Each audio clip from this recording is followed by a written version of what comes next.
Kozhikode beach റോഡിൽ reels ചിത്രീകരിക്കുന്നതിനിടെ അപകടത്തിൽ വടകര സ്വദേശിയായ യുവാവിന് ദാരുണാന്ത്യം. വടകര കടമേരി സ്വദേശി ആൽവിൻ ടി കെയാണ് മരിച്ചത്. വിവരങ്ങളുമായി അഭിജിത്ത് മുഴക്കുന്ന് ചേരുന്നുണ്ട്. അഭിജിത്ത്, ഇപ്പോൾ ആ പോലീസ് സ്റ്റേഷനടുത്ത് എത്തിയിട്ടുണ്ടെന്നാണ് ഞാൻ മനസ്സിലാക്കുന്നത്. എങ്ങനെയാണ് ഈ അവിടുത്തെ ആ ഒരു സാഹചര്യം എന്നാണ് പോലീസ് പറയുന്നത്? അപകടത്തെക്കുറിച്ചുള്ള കൂടുതൽ വിശദാംശങ്ങൾ നമുക്കിപ്പോൾ ലഭ്യമാകുന്നുണ്ടോ?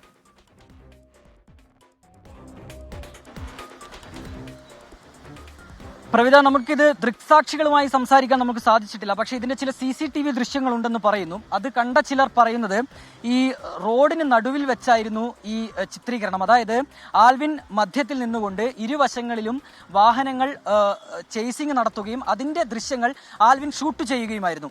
ഇതിനിടയിലാണ് അപകടമുണ്ടായത് എന്നുള്ള കാര്യമാണ് നിലവിൽ ഈ CCTV ദൃശ്യങ്ങൾ കണ്ട ഒരാൾ നമ്മളോട് നേരത്തെ സംസാരിക്കുമ്പോൾ വ്യക്തമാക്കിയത്. അതായത് ആ സമയത്ത് ഇവിടെ ആ ഒരു അപകടം നടന്നത് ആരും കണ്ടിട്ടില്ല. രാവിലെ 7:30 മണിയോടടുപ്പിച്ചായിരുന്നു ഈ അപകടമുണ്ടായത്. ഈ വെള്ളയിൽ സ്റ്റേഷന്റെ സമീപത്ത് തന്നെയാണ് അപകടമുണ്ടായത്. നിലവിൽ ഇവിടെ 2 വാഹനങ്ങൾ നമുക്ക് കാണാം, ഒരു ഡിഫൻഡറും ഒപ്പം ഒരു ബെൻസും. ഈ 2 വാഹനങ്ങളാണ് ഈ അപകടമുണ്ടാക്കിയത് എന്നുള്ളൊരു വിവരമാണ് നിലവിൽ നമ്മളോട് പോലീസ് സംസാരിക്കുമ്പോൾ വ്യക്തമാക്കുന്നത്. ഈ 2 വാഹനങ്ങളിലായാണ് ഈ ചെറുപ്പക്കാർ ഇവിടേക്ക് എത്തുകയും തുടർന്ന് ഇത്തരത്തിൽ റീൽസ് ചിത്രീകരിക്കുകയും ചെയ്തത് എന്നുള്ള കാര്യമാണ് നിലവിൽ നമ്മളോട് പോലീസ് വ്യക്തമാക്കുന്നത്. ഏതായാലും ആൽവിനെ ഈ അപകടമുണ്ടായതിന് പിന്നാലെ ആൽവിനെ സുഹൃത്തുക്കൾ തന്നെ ചേർന്ന് ആശുപത്രിയിലേക്ക് എത്തിക്കുന്നു. ആശുപത്രിയിൽ എത്തിച്ച് ഏതാണ്ട് മണിക്കൂറുകൾക്കുള്ളിൽ തന്നെ ആൽവിന്റെ മരണം സ്ഥിരീകരിക്കുകയായിരുന്നു. ഏതായാലും വലിയൊരു ദുരന്തം, വലിയൊരു അപകടം ആണ് ഈ ഒരു ചെറുപ്പക്കാരനുണ്ടായത്. കേവലം 20 വയസ്സ് മാത്രമാണ് പ്രായം. ഒരു സാധാരണ രീതിയിൽ നമ്മൾ എടുക്കുന്നത് പോലെയല്ല, മറ്റ് ഒരു കമ്പനിയുടെ ആവശ്യാർത്ഥം ഒരു റീൽസ് ചിത്രീകരിക്കുന്നതിനായാണ് ആൽവിനും സംഘവും ഇവിടേക്ക് എത്തിയത് എന്നുള്ളതാണ് നിലവിൽ നമുക്ക് മനസ്സിലാക്കാൻ സാധിക്കുന്ന ഒരു കാര്യം. അതിനിടയിലാണ് ഈ രീതിയിലുള്ള ഒരു അപകടം ഉണ്ടായത് എന്നും അറിയുന്നു. ഏതായാലും ആ CCTV ദൃശ്യങ്ങൾ ഉൾപ്പെടെ ലഭിക്കേണ്ടതുണ്ട്. ആ CCTV ദൃശ്യങ്ങൾ ലഭിച്ചു കഴിഞ്ഞാൽ നമുക്ക് എങ്ങനെയാണ് ഈ അപകടം ഉണ്ടായത് എന്നുള്ളത്. വാഹനം ആരുടെ ഉടമസ്ഥതയിലുള്ളതാണ്, ആർക്ക് വേണ്ടിയിട്ടാണ് ഈ റീൽസ് ചിത്രീകരണം എന്ന കാര്യങ്ങളൊക്കെ ഇപ്പോൾ പോലീസ് പറയുന്നുണ്ടോ?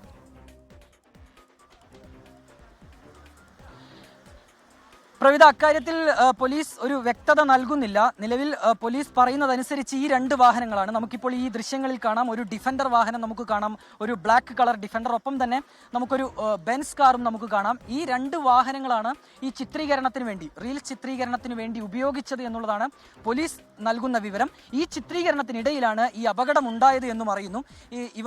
ഈ ആൽവിന്റെയും സുഹൃത്തുക്കളുടെയും തന്നെ വാഹനമാണോ എന്ന കാര്യത്തിൽ ഉൾപ്പെടെ നമ്മൾ ഒരു വ്യക്തത തേടേണ്ടിയിരിക്കുന്നു, ഒരു വ്യക്തത വരേണ്ടിയിരിക്കുന്നു.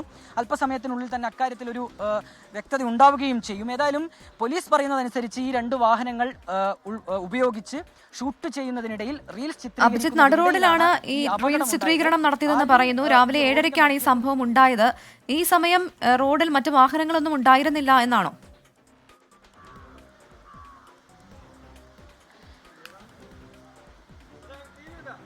പ്രവിധ, അങ്ങനെയാണ് നിലവിൽ നമ്മൾ മനസ്സിലാക്കുന്നത്. ഈ ചിത്രീകരണം നടക്കുന്ന സമയത്ത് ഇവിടെ മറ്റു വാഹനങ്ങൾ ഉണ്ടായിരുന്നില്ല. അതിനിടയിൽ ഈ 2 വാഹനങ്ങൾ 2 സൈഡുകളിലാക്കി നിർത്തിക്കൊണ്ട് മധ്യത്തിൽ നിന്നുകൊണ്ടായിരുന്നു ഈ റീൽസ് ചിത്രീകരണം എന്നുള്ളതാണ് ഈ CCTV ദൃശ്യങ്ങൾ കണ്ട ചിലർ നമ്മളോട് പറയുന്നത്.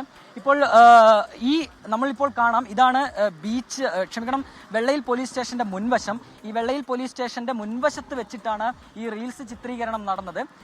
അതായത് നമുക്കിപ്പോൾ ദൃശ്യങ്ങളിൽ കാണാം, ഈ റോഡിന്റെ 2 സൈഡുകളിലായി വാഹനങ്ങൾ നിർത്തി ഈ വാഹനത്തിന്റെ മധ്യത്തിൽ നിന്നുകൊണ്ട് ആൽവിൻ റീൽസ് ചിത്രീകരിച്ചു എന്നുള്ള വിവരമാണ് നിലവിൽ നമുക്ക് ലഭിക്കുന്നത്. അക്കാര്യത്തിൽ നമ്മളൊരു സ്ഥിരീകരണം അടുത്ത മണിക്കൂറുകളിൽ, അടുത്ത മിനിറ്റുകളിൽ നമുക്കുണ്ടാവുകയും ചെയ്യും.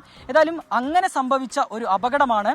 ആ അപകടത്തിൽ ആൽവിന് ഗുരുതരമായി പരിക്ക് പറ്റുകയും തുടർന്ന് ആശുപത്രിയിലേക്ക് ആൽവിനെ മാറ്റുകയും ചെയ്തു. പക്ഷേ ജീവൻ രക്ഷിക്കാൻ സാധിച്ചില്ല. ഏതായാലും ദാരുണമായ ഒരു സംഭവം. ഒരു 20 വയസ്സുകാരനായ ഒരു യുവാവിന് ഇങ്ങനെ റീൽസ് ചിത്രീകരിക്കുന്നതിനിടയിൽ ജീവൻ നഷ്ടമായിരിക്കുന്നു അപകടത്തിൽപ്പെട്ട്. പ്രവിധ, ശരി, അഭിജിത്ത് സൂചിപ്പിച്ചതുപോലെ തന്നെ ഇനി CCTV ദൃശ്യങ്ങളൊക്കെ ലഭ്യമാകേണ്ടതുണ്ട്. അതിനുശേഷമായിരിക്കും ഈ അപകടം എങ്ങനെയുണ്ടായി എന്നുള്ളതിൽ കൂടുതൽ കൃത്യത വരിക. കോഴിക്കോട് ബീച്ച് റോഡിൽ റീൽസ് ചിത്രീകരിക്കുന്നതിനിടെ ഉണ്ടായ അപകടത്തിലാണ് 20 വയസ്സുകാരനായ വടകര സ്വദേശിക്ക് ജീവൻ നഷ്ടമായത്.